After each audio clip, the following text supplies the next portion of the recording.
Rev up your engines. Bill Camp says, I got a 2003 Honda Accord Coupe with an automatic transmission starting to go bad. I'd like to swap it out for a manual transmission. How hard would it be, and is it worth the trouble? Well, let me just start out to say it's really not worth the trouble. To change an automatic to a standard, you got to change the computer system. You'd have to cut holes, put in a hole for the gear shift. You would have to hook up a clutch pedal somewhere and bolt that on, and the hydraulics. It is a giant pain in the butt. I've had customers do that, and they all, after they did it, said, gee, Scotty, I'll never do another thing like that again. It was just too much of a headache.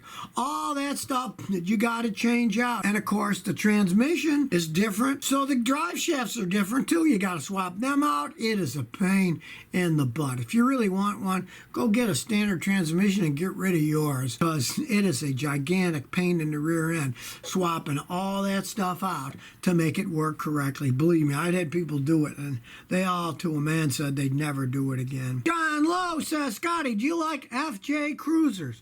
Well, you know, I thought they were a cool vehicle. Toyota stopped making them. But I think the main reason they stopped making them was because, you know, they're up high up in the air, they're not aerodynamic, they had a big 6-cylinder engine, and they were pretty big gas hogs. And they just decided to not make them anymore. They're well made. I had customers with them, and they're all happy. And I had some customers who said, hey, I want to buy a new one, but I can't. They're not making them anymore. So I said, well, go look for a good used one. They're not that easy to find, because usually the guys that buy that type of vehicle, if that's the type of vehicle they want, they're going to be happy with a Toyota. You know, it's not like, oh, they bought a car and I didn't really like the way it was made and what it looked like and what it did. But people that buy those things, they were looking for something like that. So there's really nothing wrong other than they decided not to make them anymore. CP says, Scotty, your thoughts on an 87 Buick Grand National? Okay, well, those are collector's items now. People like them. And for the type of vehicle that they are, they're pretty good vehicles, you know? They've got a lot of room, and they got dependable engines, and their transmissions are pretty dependable.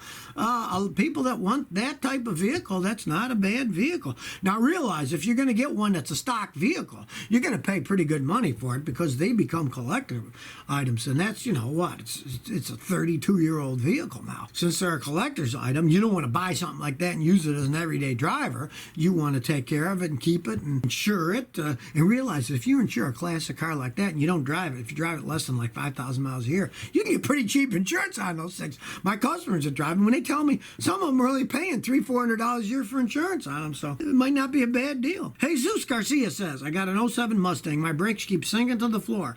Mechanic says the master cylinder's good and there's no leaks. One, I'd say find another mechanic, because it's his job to find the problem. And if he said he can't find the problem, he's not a very good mechanic. When they sink to the floor, either you got a bad master cylinder, or you have a leak somewhere in the system. Could be anywhere.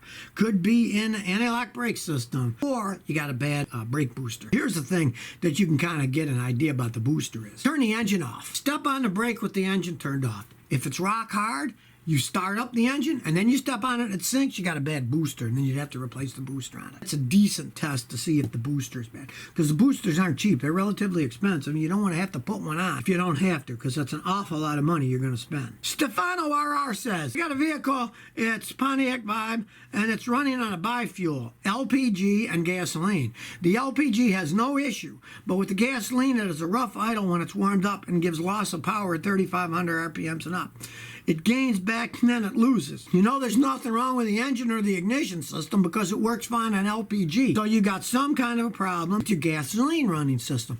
The first thing I would advise doing would be to pressure test the fuel pump. The fuel pump for the gasoline is a different system than the LPG. That's a pressurized system by itself. Gasoline has to be pumped pressure with the pump. Probably it's just a weak fuel pump. It could be that simple. If it isn't, it could get really complicated. It could be the fuel injectors are dirty, or the computer isn't pulsing them right. It has to be something in that gasoline fuel system, because if it runs perfect on the LPG, everything else is running fine. So pressure test the fuel pump first. That's the first thing that I would do. So if you never want to miss another one of my new car repair videos, remember to ring that bell.